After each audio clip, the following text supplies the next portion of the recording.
সাক্ষ্য ও ঝিলের বিয়ের দৃশ্য চোখের সামনে দেখে চৈতি অবাক হয়ে মাটিতে লুটিয়ে পড়ে। হ্যাঁ বন্ধুরা, ভোলে বাবা পার করেগা সিরিয়ালের আজকের পর্বে এমনটাই আমরা দেখতে পাব। শুরুতেই দেখা যায় সাক্ষ্যদের বাড়ির দৃশ্য। সেখানে উপস্থিত ঝিলকে দেখে মিলি কটাক্ষ করে বলে, নিজের চোখে তাকিয়ে দেখ, তোর স্বামী অন্য জায়গায় বিয়ে করছে আর তুই এভাবে সেজেগুজে দাঁড়িয়ে আছিস। তোর কি একটুও লজ্জা নেই? ঝিল শান্ত গলায় উত্তর দেয়, যা করেছি ঠিকই করেছি, তুই বুঝবি না।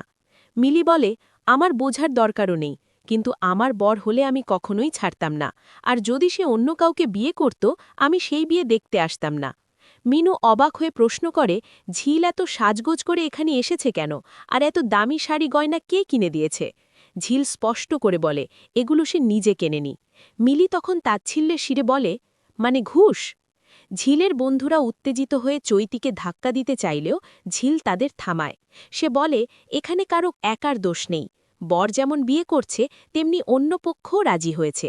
গয়নাগুলো ফেরত দেওয়া নিয়ে কথা উঠলে ঝিল জানায়, শাড়ি না নিলেও বাকি সব জিনিস সে অবশ্যই ফিরিয়ে দেবে।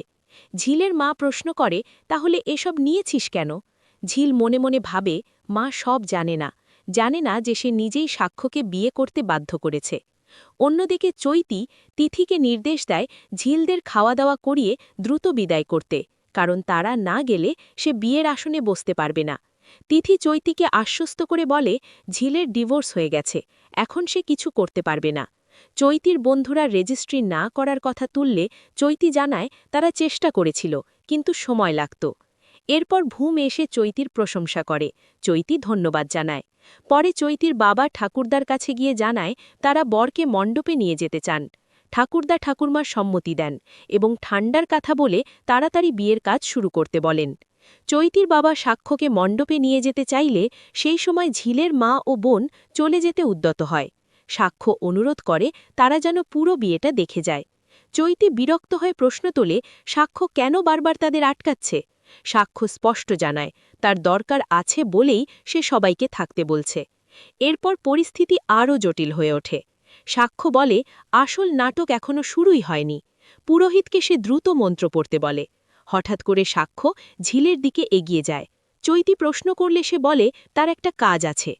চৈতি ঝিলকে খাওয়া দাওয়া করে চলে যেতে বললে ঝিল জানায় সে এখানে খেতে আসেনি, এসেছে বিয়ে দেখতে, কারণ সাক্ষ্য নিজেই তাকে ডেকেছে। চৈতি সন্দেহের সুরে বলে, ঝিল কি বিয়েতে বাধা দিতে এসেছে? সাক্ষ্য তখন বলে, তাকে ভয় না পেলে অন্য কেউ ভয় পাবে। এরপর আচমকাই সাক্ষ্য নিজের গলা থেকে মালা খুলে ঝিলের গলায় পরিয়ে দেয়। মুহূর্তে সবাই অবাক হয়ে যায়। চৈতি ক্ষোভে ফেটে পড়ে, আর ঝিল অবাক হয়ে বলে, এসবের মানে কি? সাক্ষ্য বলে, ভুল মনে হলে ফিরিয়ে দিও। ঝিল সঙ্গে সঙ্গে মালা খুলে তার হাতে দিয়ে জানায়, যাকে মালা দেওয়ার কথা তাকে দিন, এভাবে তাকে বারবার সবার সামনে অপমান করা ঠিক নয়। সবশেষে সাক্ষ্য পুরোহিতের কাছে গিয়ে ঘোষণা করে সে নিজের স্ত্রী নিজেই বেছে নিয়েছে, কারও কথা শুনবে না, আর সে তার প্রথম স্ত্রীকেই আবার বিয়ে করতে যাচ্ছে। গল্পের প্রতিটি নতুন আপডেট সবার আগে পেতে এখনই চ্যানেলটি সাবস্ক্রাইব করুন, ভিডিওতে লাইক দিন, আর বন্ধুদের সঙ্গে শেয়ার করতে ভুলবেন না। আবার দেখা হবে পরের ভিডিওতে, ততক্ষণ ভালো থাকুন।